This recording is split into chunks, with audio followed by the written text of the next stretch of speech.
ভিডিওতে তোমাদের সকলকে স্বাগতম। আমি আজকে কোথায় এসেছি দেখো, জায়গাটা দেখো।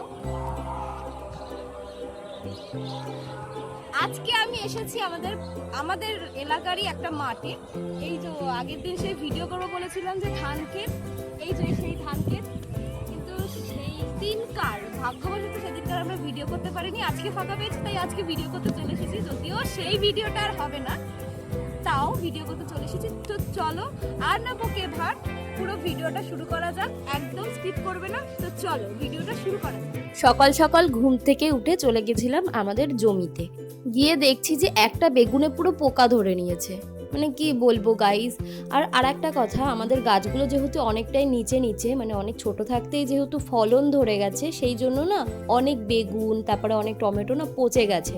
আমি জানি না কেন, মানে একদম মাটির সাথে ছিল বলে হয়তো পচে গেছে, আমার তো সেটা জানা নেই। তোমরা যদি জেনে থাকো আমাকে প্লিজ কমেন্টে জানাবে। কিন্তু সত্যি কথা বলতে আমাদের এইটুকু ভেন্ডি গাছ, টমেটো গাছ, বেগুন গাছ এত ফলন ধরেছে, প্লাস ধনেপাতা গাছ, তারপরে আরও অনেক গাছ হয়েছিল, সেগুলোতে এত ভালো ফলন হয়েছে, মানে কি বলবো সত্যি। এই যে লঙ্কা, মানে এটা কি লঙ্কা আমি জানি না, মনে হচ্ছিল কি বোম্বাই লঙ্কা, কিন্তু সেরকম গন্ধ পাচ্ছিলাম না। তোমরা যদি জেনে থাকো প্লিজ কমেন্টে জানাবে এটা বোম্বাই লঙ্কা কিনা। এই বছরে প্রথম এত টমেটো হয়েছে গাইস, কি বলবো, মানে দুদিন অন্তর অন্তর আমরা পাড়ার সবাইকে টমেটো দিয়েছি, এত টমেটো হয়েছে। তারপরেও আরও টমেটো হচ্ছে, মানে দিয়ে কুলোতে পারছি না, খেয়ে কুলোতে পারছি না এত। কিন্তু টমেটো গাছগুলো যেহেতু মানে একদম মাটির সাথে শুয়ে পড়ে, ওরা বেশি ওজন নিয়ে দাঁড়াতে পারে না, একদম নরম প্রকৃতির গাছ তো, কিন্তু সেই জন্য টমেটোগুলো যেহেতু একদম মাটির কাছে, মাটির সাথে একদম থাকে, সেই জন্য প্রচুর টমেটো নষ্ট হয়ে গেছে, পচে গেছে। এই রকম সেম জিনিসটা একটা বেগুন গাছেও হয়েছে, একটা অনেক বড় বেগুন হয়েছিল, বেগুনটা একদম মাটির সাথে লাগা ছিল বলে বেগুনটা পচে গেছে। এবার এটা মাটির জন্য পচে গেছে নাকি অন্য কারণ আমরা ঠিক জানি না, হয়তো মাটির জন্যই পচে গেছে। এতটুকু ছোট ছোট বাচ্চা গাছ, তাতে ফলন দেখেছো গাইস। আমি তো এসেই আগে সব পেরে নিয়েছি, ভিডিও করার সুযোগ পাইনি না, ভিডিও করতে ভুলে গেছিলাম। তারপরে পেরে ঠেরে নিয়ে তারপরে মনে পড়েছে না, একটা ভিডিও করেই নি। তো এই দেখো টমেটো, প্রচুর টমেটো পেরেছি, বলতে গেলে এক বস্তা না হলেও হাফ বস্তার মতন তো হবেই, এত টমেটো পেরেছি। তারপরেও দেখো আবার টমেটো হয়েছে।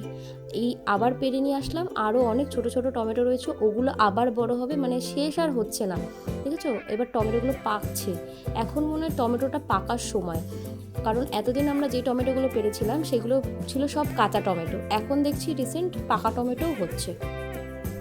আচ্ছা তোমরা একটু আমাকে কমেন্টে জানিও তো যে এখন কি টমেটোগুলো পাকার সময়, নাকি এটা এখন এমনি পেকে যাচ্ছে, আমি বুঝতে পারছি না ব্যাপারটা।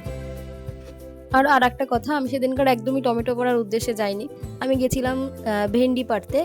আমাদের ছাদে উঠে ব্রাশ করতে করতে দেখছি কি প্রচুর ভেন্ডি হয়েছে, সেগুলো মাকে বললাম যে অনেক ভেন্ডি হয়েছে, তো আমি সেগুলোকে পেরে নিয়ে আসি। তো মা বললো ঠিক আছে যা পেরে নিয়ে আয়, সেই জন্য আমি গেছিলাম। কিন্তু গিয়ে দেখছি যে এত টমেটো হয়েছে, আবার বেগুনও হয়েছে, আবার একটা বেগুনে পোকাও ধরেছে। বাই এনি চান্স আমি বেগুনটা তুলতে ভুলে গেছিলাম, কিন্তু বুঝতে পারিনি। তো যাই হোক, সব কিছু মিটিয়ে বাড়ি আসলাম, এসে দেখছি যে ভাই এখন স্কুলে যাচ্ছে। তো আমিও এখন রেডি ফেডি হব, কলেজ যেতে হবে আজকে আমাকে, অনেক দিন পরে কলেজ যাব আমি। আসলে বলতে গেলে সেরকমভাবে আমরা কেউই কলেজে যাই না, কারণ আমাদের এখন 6 সেমিস্টার চলছে, মানে এতদিন আমরা কেউই সেরকম কলেজ যাইনি। কিন্তু এখন আমাদের যেহেতু নোটিশ দিয়ে দিয়েছে যে 75% অ্যাটেন্ডেন্স মাস্ট, না হলে এক্সামে আমাদের বসতে দেবে না, সেই জন্য আমরা বাধ্য হয়ে কলেজে যাচ্ছি। তো আমি রেডি হয়ে এখন কলেজের উদ্দেশ্যে বেরিয়ে গেছি। তো দেখো, আমি চাইলেই সাইকেল নিয়ে চলে যেতে পারতাম, কিন্তু আমার একদমই ইচ্ছা করছিল না, এত রোদ উঠেছে তার মধ্যে, আর এই রোদের মধ্যে সাইকেল চালিয়ে যাওয়া জাস্ট অসম্ভব। তো আমি গল্প করতে করতে তোমাদের সাথে কলেজে একদম চলে আসলাম। এটা হচ্ছে আমাদের কলেজ, আমি পড়ি নবগ্রাম হিরালাল পাল কলেজে। এটা হচ্ছে আমাদেরই এখানে কন্যগড়ে। তো এটা আমাদের গার্লস কমন রুমে এসে আমি একটুখানি নাটক করে নিলাম, মানে ক্যাত মেরে নিলাম।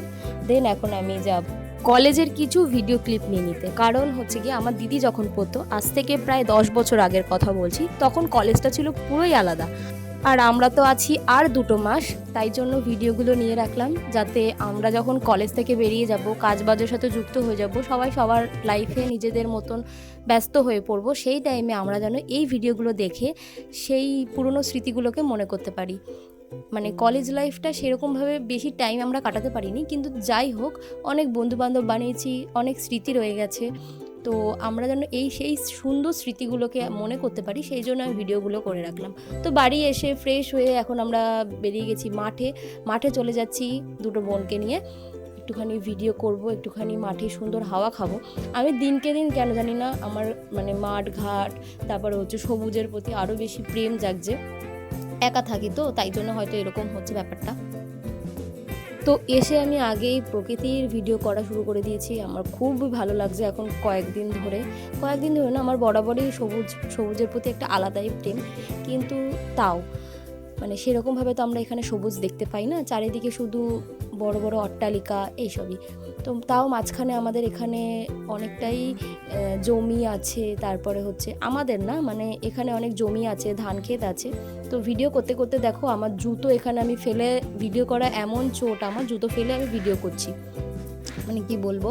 যাই হোক, তো আমি ভিডিও করতে করতে এখন জুতোটাকে পরে নিলাম, পরে এই যে এখন বসে বসে হাওয়া খাচ্ছিলাম, তখন দেখছি দুটো বাচ্চা এসে এখানে ক্রিকেট খেলছে। তো বন্ধুরা, আজকের ভিডিওটা এই পর্যন্তই। দেখা হচ্ছে পরের অন্য কোনো ভিডিওতে। ততক্ষণের জন্য সকলে সুস্থ থেকো, ভালো থেকো, টাটা।